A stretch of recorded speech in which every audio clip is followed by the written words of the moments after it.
A heads up for listeners. Throughout this podcast, you'll hear original audio from 9/11, plus recreations of the day. We feel it is important for you to hear, but it can also be disturbing. The story of American Airlines Flight 77, the hijacked plane that struck the Pentagon, is often overlooked in our retelling of September 11th. It's a touchy subject for witnesses and survivors. I've often heard that they feel left out of memorials and retrospectives of 9/11 that focus on the iconic, more visible attack on the World Trade Center, or on the heroism of the passengers and crew of United Airlines Flight 93. Flight 77's story shares some of the same details as the other hijacked planes. After the plane departed Dulles International Airport, a group of hijackers stormed the cockpit using box cutters as weapons.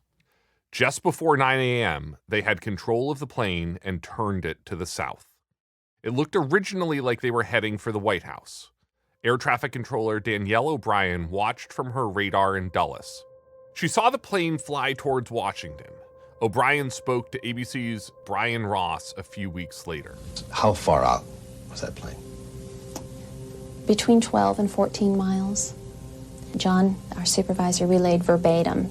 Okay, he's 12 miles west. He's moving very fast, eastbound. Okay, guys, where is he now? 11 miles west. And it was just a countdown. 10 miles west. 9 miles west. As the plane approached the White House at 9:34, air traffic controllers desperately tried to get word to the Secret Service. O'Brien watched the plane on her radar. It now looked to be 7 miles away. Capitol Police told people to run and find shelter. The plane was closing in. 6 miles. 5, 4. And I had it in my mouth to say 3. And all of a sudden, the plane turned away. In the room, it was almost a sense of relief. And we sat back in our chairs and breathed. For just a second. He continued the right-hand turn, made a 360-degree maneuver. A big loop? Correct. And we're telling the supervisor he's turning back in. He's turning back eastbound. We lost radar contact with that aircraft. And we waited, and we waited, and your heart's just beating out of your chest. Just across the Potomac from Washington, D.C., Defense Secretary Donald Rumsfeld was having breakfast with members of the U.S. House at the Pentagon. He was in the middle of pitching them on increasing the defense budget when he got a note. Here's Rumsfeld, who passed away in 2021, speaking earlier to the Smithsonian. And Admiral Giambastiani came in, my senior military assistant, with a note indicating that a plane had crashed into one of the World Trade Center towers. The mood in the building and in the room changed dramatically, and it was shortly thereafter that we felt that the Pentagon had been hit. It felt like a bomb. The smoke began to fill up in the building, and so we went downstairs, outside, and around the building.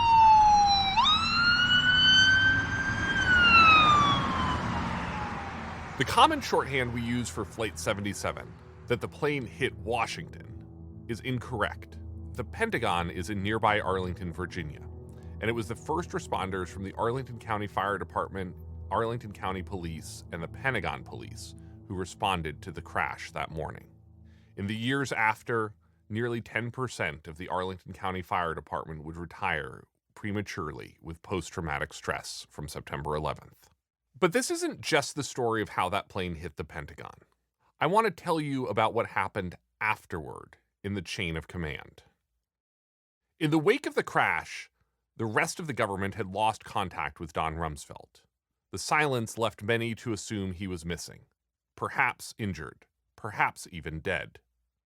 September 11th, 2001 was the nightmare scenario that many of us thought our government was singularly prepared for, a direct attack on our nation. The defenses of the richest country on earth had spent decades and trillions of dollars to prepare for exactly this type of moment, to stop an incoming threat.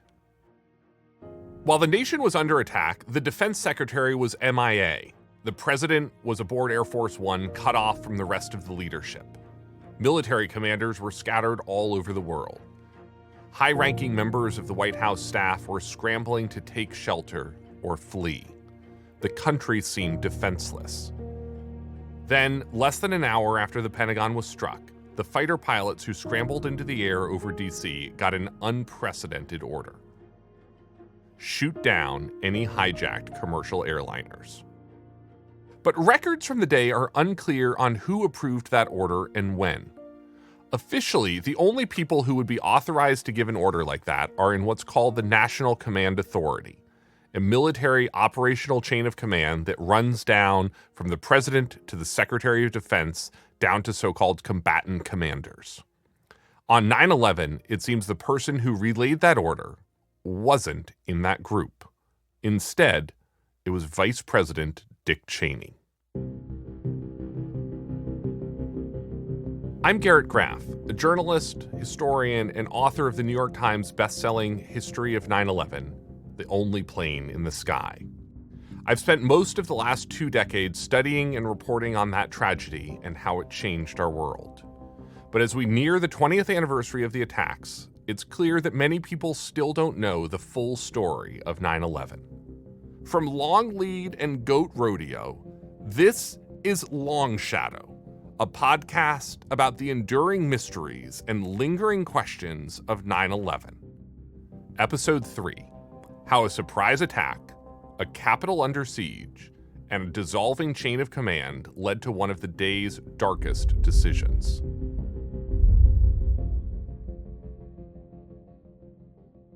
The U.S. military was actually primed and ready to stop an attack that morning, just not the one that it actually faced.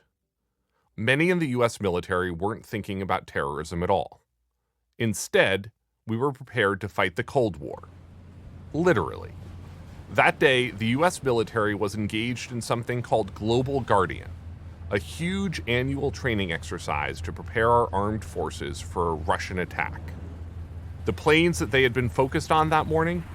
Russian bombers off the coast of Alaska, engaged in their own training exercises. The morning of 9/11, the U.S. had already put submarines out to sea and loaded nuclear weapons onto B-52 bombers at bases around the country and spooled up its ICBMs. But none of that would stop 19 men armed with box cutters. Jamie Gorelick is a former Deputy Attorney General who would later go on to serve on the 9/11 Commission. The notion that we were still in a mindset in 2001 in which the enemy we were planning for and preparing against was Russia was so divorced from the reality of what our intelligence communities knew to be the threat that it was astounding.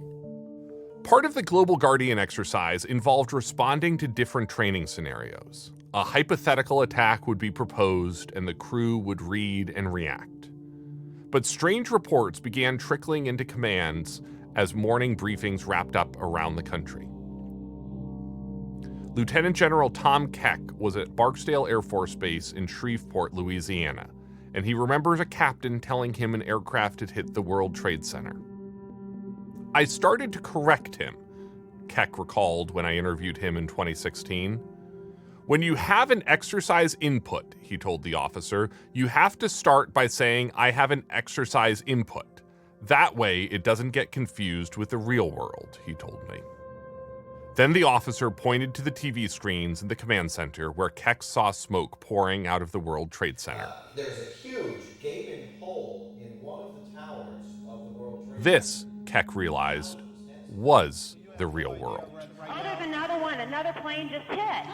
Right. Oh, my gosh. Another plane has just hit. It hit another building. Keck ordered the exercise abandoned and had the base's threat level increased.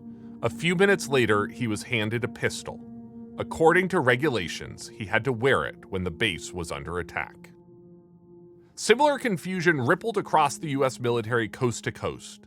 And the truth was that the U.S. had almost nothing it could call upon to intercept or stop the terrorists. At the peak of the Cold War, the U.S. had scores of fighters ready across the country to stop a Soviet attack by air. But that morning, the military had just 7 pairs of armed fighters protecting the entire country. Just 7. And only 2 sets of those aircraft were actually in the Northeast. There were 2 alert jets at Otis Air Force Base on Cape Cod and 2 more at Langley Air Force Base in Virginia. NORAD, the military command that protects North America, scrambled all of them into the air. And then the question became, what else do we have? When you talk to the pilots who scrambled and you ask them, what were you looking for when you were up in the sky? And they said, we didn't know, we assumed it was the Russians. Both Otis pilots and the Langley pilots went in the wrong direction because they had no idea why they were being scrambled. From Andrews Air Force Base, just miles away from the Pentagon, First Lieutenant Heather Penny watched the second hijacked plane hit the World Trade Center. Her military call sign was Lucky. Lucky Penny.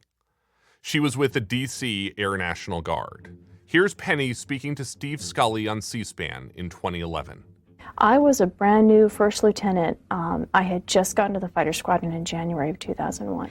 I was also a brand new wingman, having just graduated from the F-16 basic course. And so I was still a young fighter pilot learning my trade. Penny was supposed to be training that day, but she realized her team might be called into the air over the Capitol soon. She says that they were ready to take off, but they never heard from the FAA or regional air defenses, who were tasked with scrambling our nation's fighters. In fact, NORAD didn't even know they were there. So there was a lot of confusion. As a young wingman, I mean, really kind of the most that I could do was stand there and be ready to be tasked. As I watched my leadership in a very creative and ad hoc way try to reach up through their chain of command to be able to get authority to launch. Penny and her colleagues desperately tried to reach someone who could send them into the sky, but their quest ran into one of the first major problems for that day. Who was in charge of the U.S. government? By the time the third plane hit the Pentagon, President George W. Bush was leaving an elementary school in Florida. Then he was rushed to Air Force One to be safely hidden in the sky. Back in 2001, the president's plane wasn't the technological marvel it is today. The televisions on board could barely get a signal, and phones were limited. There was no email. The high-tech equipment the president's staff carried? Pagers. President Bush spent much of September 11th flying across the country, hopping between military bases to wait out the worst of the attacks until the Secret Service and the military could be assured that there were no more missiles in the sky. ABC News' Ann Compton was on the plane. She recalled the day in a 2015 forum. At that point, there was no way for George W. Bush to go back to Washington. I know he took a lot of flack for not going back, but you can't take Air Force One into a city where a major building like the Pentagon is in flames. In Arlington, near D.C., Don Rumsfeld, the second person in the military chain of command after the president, hadn't died or been injured at the Pentagon like many suspected. Instead, he had rushed outside to the crash site. And it was a terrible crash site with flame and smoke and bodies, pieces of metal spread all across the grass outside of the Pentagon. Under the protocols of a Cold War-era contingency plan, Rumsfeld should have been evacuated, pooled with the rest of the command staff, and put in contact with the president. But that's not how the morning unfolded. Torn between his professional duty and the human carnage in front of him, Rumsfeld helped carry stretchers with wounded personnel out of the impact zone. Only after about 45 minutes did he return to the Pentagon's command center to help manage the crisis. That series of choices would long endear him to the military and political observers. They cited his instincts as a badge of honor upon his death in June 2021. But the fact remains that Secretary Rumsfeld put himself in tremendous danger and out of communication during the worst terrorist attack on U.S. soil. It was precisely the right thing to do as a human and as a leader, and exactly the wrong thing to do as the nation's Secretary of Defense. Less than 5 miles away in the halls of the White House, staffers were told to evacuate immediately. "Take off your shoes and run," officers shouted to the staff. Matt Waxman was only a few weeks into his new job as executive assistant to National Security Advisor Condoleezza Rice. They were in a meeting at the White House when the first 2 planes hit. But there was all kinds of information flying around the Situation Room, and some people were literally running into each other, bumping into each other. Upstairs, Vice President Cheney watched the towers get hit from a TV in the White House. Then the Secret Service told him that a hijacked plane was just miles away and flying low. Deputy White House Chief of Staff Josh Bolten was the highest-ranking member of the president's staff present that day. He went to Cheney's office after the second tower was struck. Here he is speaking to C-SPAN in 2013. We went upstairs to the vice president's office. While we were there in the vice president's office, a large Secret Service agent whose face I can still remember, he had kind of a shaved head, big guy, came in and said to the vice president, "We have to leave now."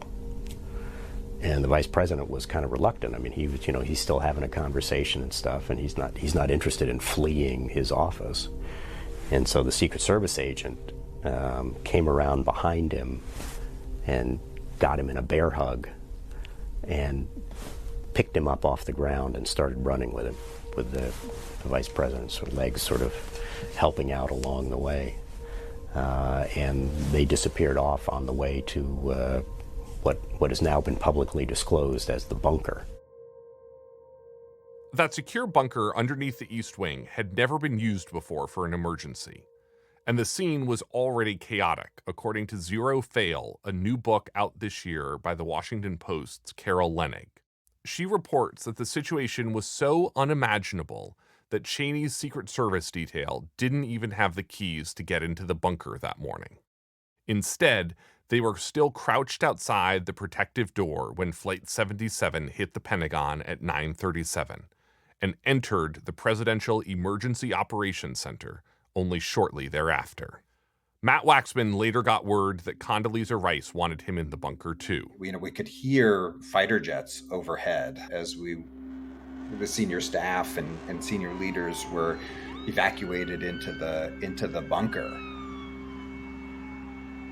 I was still so new at the NSC that at the time I still had a temporary badge. So I remember having to basically talk my way into the bunker because I wasn't on any sort of list of officials who were supposed to have access. So it actually took me a little while to, like I said, to talk my way in. Vice President Cheney at this point had received a status report. Here he is speaking to the Smithsonian on the 10th anniversary of the attacks. We had a list of 6 aircraft that had been hijacked with the tail numbers. And of course, there were only 4 that had been hijacked, but for a long time there, we thought there were 6. And then we received reports about the same time that there had been a car bomb set off at the State Department, another one on Capitol Hill. There were all of these reports coming in about attacks and threats. Many of which, of course, were inaccurate. There was a story about a plane headed for the president's ranch in Crawford, another one going to fly into Camp David. Part of it was just the fog of war. It just simply wasn't true, but you had to be able to operate in spite of that. It's one of those days where you have to be able to sort through what's important and what you can deal with, what you can act upon, where you can have an impact, and not worry about the rest of it. Those first confusing reports on September 11th kicked off a mad scramble inside the government to muster a response. This confusion, this chaos, is a critical point to understand about the U.S. government's response that morning. We now know that there were just 4 planes, but even well into the early afternoon of 9/11, officials believed that there were more hijacked planes in the sky. Skyscrapers were evacuated in Chicago, Boston, Los Angeles. Disney World shut down in Florida. People everywhere were afraid. They didn't know what came next. President Bush was in and out of communication, his plane circling high in the sky over the Gulf of Mexico. Defense Secretary Rumsfeld was off providing crash site triage, and the military's top uniformed leader, General Hugh Shelton, the chairman of the Joint Chiefs, was on a flight headed for Europe. Secretary of State Colin Powell, he was in South America. All that meant, officially or not, Vice President Cheney thought he was leading the nation's defense on 9/11. And in some ways, Dick Cheney's entire political career had been building to this moment. Here he is at the Nixon Library describing why George W. Bush wanted him as his running mate in 2000. He, in fact, wanted somebody who had the kind of experiences I had as Secretary of Defense, et cetera, and that he was very serious about allowing me to be an integral part of the team, to get involved in whatever I wanted to get involved in, and to bring to the job the opportunity to have a significant impact. And of course, at that stage, neither one of us anticipated what was going to happen on 9/11. Dick Cheney had been involved in emergency government plans for decades. He first served as President Gerald Ford's chief of staff, and then as George H.W. Bush's defense secretary. I've heard his thinking on arms control, Central American policy, strategic defense posture. Dick Cheney is a trusted friend, an advisor, and I'm convinced that he's going to be a great leader of our nation's military forces. And in the 1980s, as a congressman, Cheney had taken part in one of the most secret government projects ever, the Presidential Successor Support System, or PS3. It pre-designated former top officials as the emergency presidential chiefs of staff in waiting, men who would take charge following a surprise nuclear attack on the United States. It meant that non-active officials would be whisked to bunkers around the country at the start or warning of hostilities to come. The policy would, during a catastrophe, create a shadow government in waiting that could keep the nation's essential functions running, even in the worst nuclear attack. Ultimately, these continuity of government plans wouldn't be used during the Cold War, but they were put into effect on September 11th when Dick Cheney was rushed beneath the White House. 9/11 Commission member Jamie Gorelick. There was no convening of the people who could have helped the United States respond until well after the event was over. What is supposed to happen is that the people in charge of the command center are supposed to go get the secretary and all of the relevant other personnel and bring them together in one room, establish connectivity with the White House and the president, and act in a cohesive way. Our literal response had such a time lag in it as to render it useless. Those continuity of government plans should have put Don Rumsfeld on the phone to help coordinate the country's defense. But since he was hauling stretchers around the Pentagon crash site, Cheney felt he was in charge, rightly or not. As the attacks unfolded, the vice president struggled to follow the morning's developments while cordoned off in the White House bunker. His team had trouble getting accurate info or connecting with the Pentagon or other government officials outside. Matt Waxman worked in the White House on the National Security Council. I remember the signal to the TVs on the wall, for example, kept going down, that phone lines would continually drop during that day. Like I said, I remember sometimes just holding a secure phone line to my ear, just holding it open to make sure that some of the senior leadership in the bunker could communicate with their U.S. government counterparts who were spread out around a number of different sites. Besides that, there were too many people in the bunker, unexpectedly large number who were down there. At one point, I heard someone say that the carbon dioxide levels were too high and they had to start pumping in more oxygen. In fact, the technology at the bunker proved so antiquated that they couldn't listen to the TV and talk on the government's conference call at the same time. They had to turn the volume up on one instead of another. At 9:59 a.m., the South Tower collapsed in a horrifying cloud of dust. It folded down on itself, and it is not there anymore. The whole side has collapsed? The whole building has collapsed. The whole building has collapsed? The building has collapsed. That's the southern tower. This is the moment that's been the subject of so much debate. Dick Cheney has long insisted the next few minutes went something like this. Using a secure line from the bunker, he was able to get a call through to President Bush on Air Force One. Cheney told him that they had intel that hijacked planes were inbound to Washington. He said President Bush should give the order to shoot them down.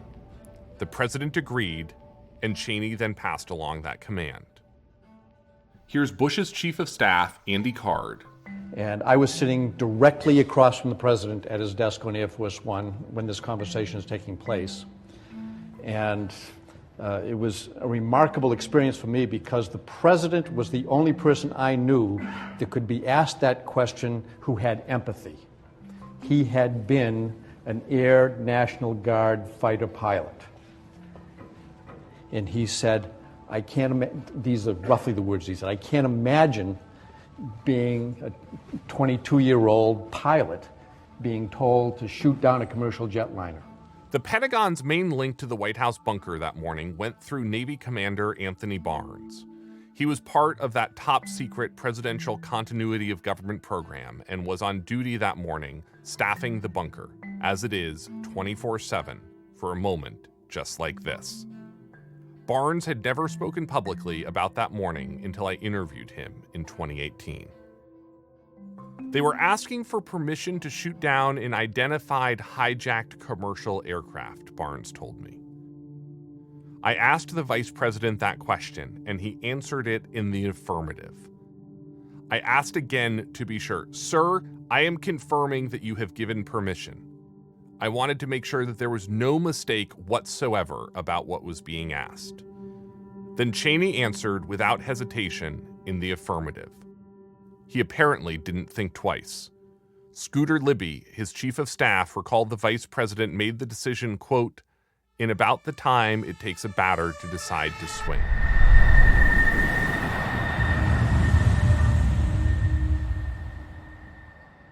After carrying wounded personnel from the crash site, Secretary Rumsfeld returned to the Pentagon's smoke-filled nerve center around 10:30 a.m.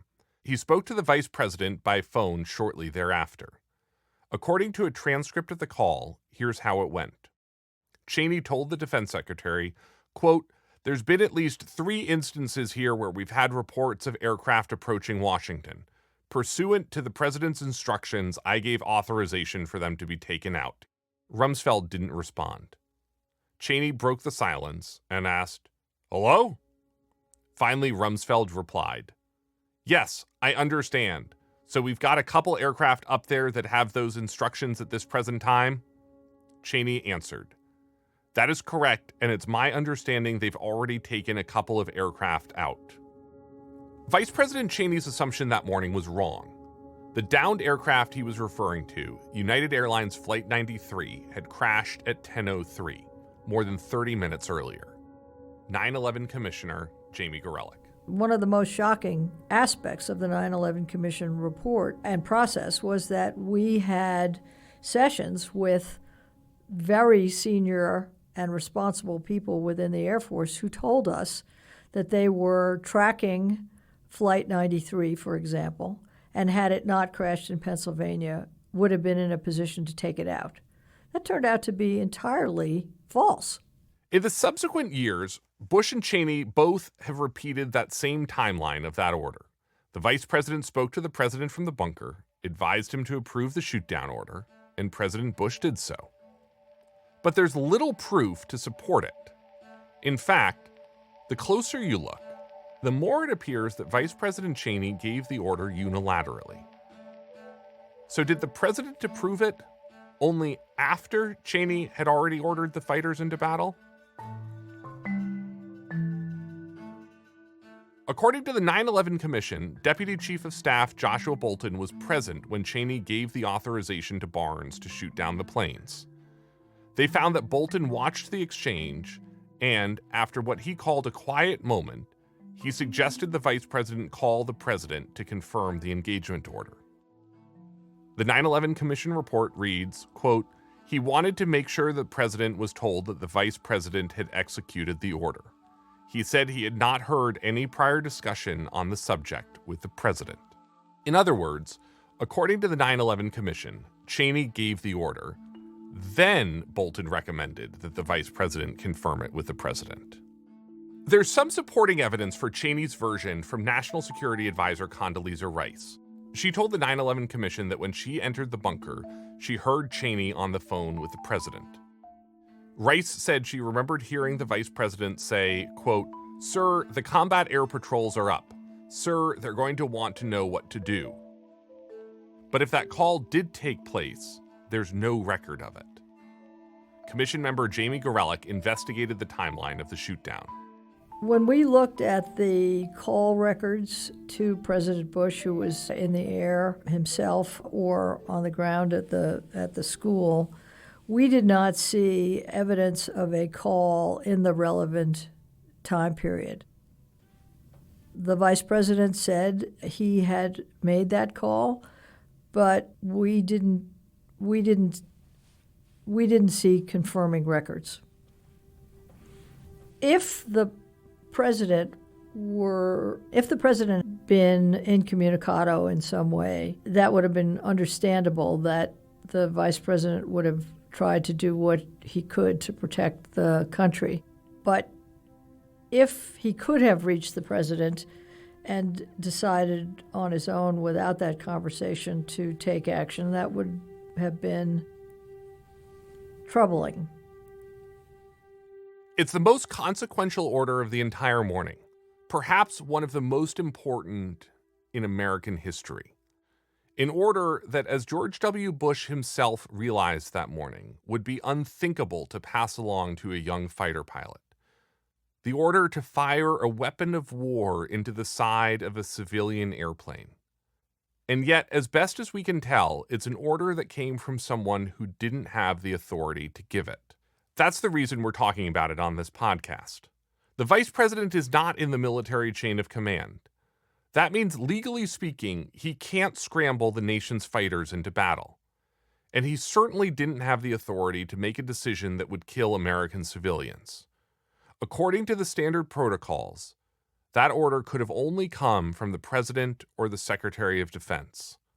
Here's Vice President Cheney basically saying that himself when he spoke to Tim Russert on Meet the Press 5 days after September 11th. So if the United States government became aware that a hijacked commercial airline was destined for the White House or the Capitol, we would take the plane down. Yes, the president made the decision on my recommendation as well, wholeheartedly concurred in the decision he made, that if the plane would not divert, if they wouldn't pay any attention to instructions to move away from the city, as a last resort, our pilots were authorized to take them out. Now, people say, that's a horrendous decision to make. Well, it is. You've got an airplane full of American citizens, civilians, captured by hostages, captured by terrorists, headed, and are you going to, in fact, shoot it down, obviously, and kill all those Americans on board? And you have to ask yourself, if we had combat air patrol up over New York, and we'd had the opportunity to take out the two aircraft to hit the World Trade Center, would we have been justified in doing it? And I think absolutely we would. And that will be the policy of the United States in the future? Well, the president will, I'm sure, make a decision if those circumstances arise again. It's a presidential level decision, and the president made, I think, exactly the right call in this case to say, I wished we'd had combat air patrol up over New York. At Andrews Air Force Base near Washington, the order ended up with Heather Lucky Penny. Her unit, the 113th Wing of the D.C. Air National Guard, in the end never even got their orders from the military. Instead, apparently, they were ordered into the sky by the Secret Service, who relayed orders from an agent in the bunker along with the vice president. As Penny's squadron raced to respond to the new orders, their jets weren't outfitted with weapons. That morning, they were supposed to be training, not fighting. But they knew they had no time to spare. Here's Penny speaking to Steve Scully on C-SPAN in 2011. Were you prepared for that? Were you prepared to shoot down a commercial passenger jet? We wouldn't be shooting it down. We would be ramming the aircraft because we didn't have weapons on board. to be able to shoot the airplane down. And so as we were putting on our flight gear in the life support shop, Sass looked at me and said, "I'll ram the cockpit." And I had made the decision that I would take the tail off the aircraft.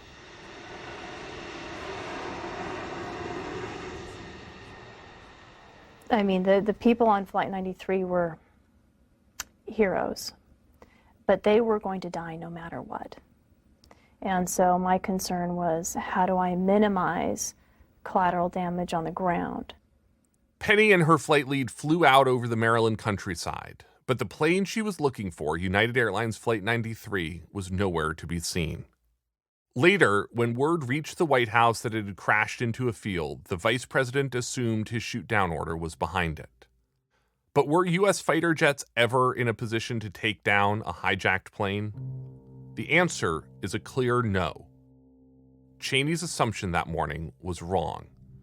United Airlines Flight 93, the last plane in the sky hijacked that day, crashed at 10:03. About 12 minutes before Cheney gave his order, sometime between 10:10 and 10:15, with or without presidential authorization. Had Flight 93 continued to Washington uninterrupted, it would have reached the Capitol or the White House sometime between 10:13 and 10:23. And according to the 9/11 Commission's reconstruction of that morning, the vice president's directive didn't reach the military until 10:31. The first fighters from Andrews didn't take off until 10:38. In other words, much too late. The simple fact is that from the moment that the first hijacking was reported on the morning of September 11th, the U.S. government did not take a single action that changed the outcome of the attacks. The world's most powerful military, that day, was powerless. When I took off that day, we didn't know what would happen. We fully expected to intercept Flight 93 and to take it down. Reflecting on it, I didn't change history. I didn't keep the Pentagon from being hit.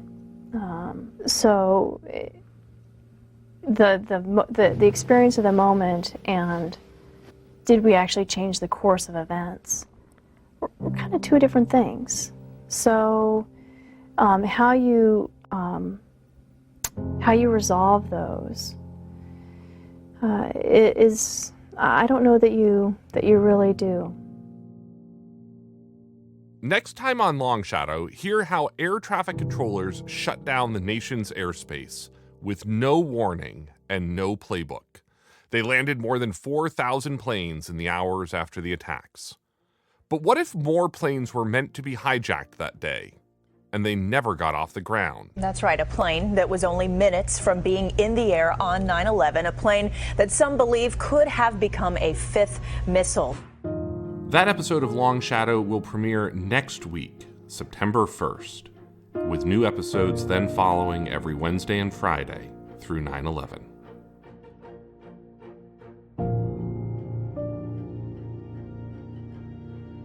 Long Shadow is a production from Goat Rodeo and Longlead. You can find it wherever you get your podcasts.